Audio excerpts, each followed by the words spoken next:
All right, let's turn back to weather now. Sarah Knox joins us once again. Hey, Sarah. Hey there, Cami. So a little bit of action going on, especially right in the middle of our viewing area. The rest of us, though, soaking in some sunshine and enjoying an evening.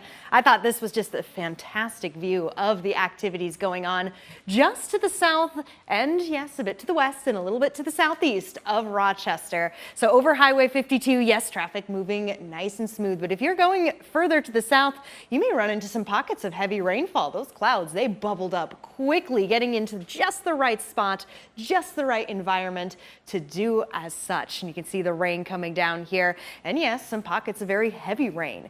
Not to mention a few rumbles of thunder, flashes of lightning. Now there's multiple cells connected here, or not really so much connected. They are isolated, they're separated for the most part, but all part of that general stream in that environment where they are blowing up.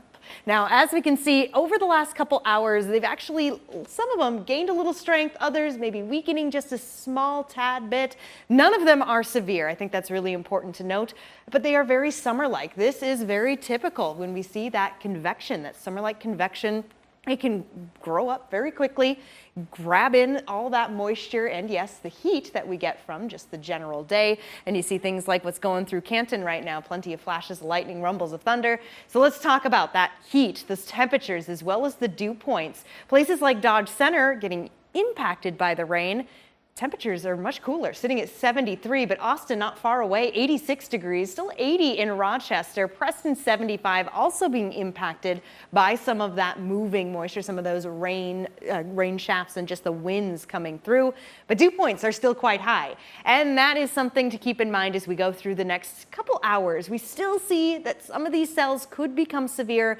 The chances are on the lower side, but all of us here in a level 1 risk. That goes until about 10 p.m. when we start to lose some of the energy from the sun. Once the sun sets, the chances for rain start to weaken, and even the cloud cover will start to dissipate. Future track, in fact, isn't even picking up on that little stream of moisture that we're seeing cutting through basically the center of our area. But what it is doing a good job of is showing that the cloud cover not necessarily lasting too much longer as we come into the overnight and into our Thursday morning. Do note the winds coming in from the south, though. That will keep us warm. That will also move the dew points up, and thus we see some additional chances for severe weather. Level 1 on Thursday as well as on Friday. Now the timing for Friday, it's important because we've got fireworks shows. That's looking to push pretty late into our Friday. So most of these shows should be done by that point in time when the storms come rolling in. Then they will heavily impact our Saturday as it's looking to be quite the rainy day as temperatures cool back into the 70s for Sunday and Monday. Cami.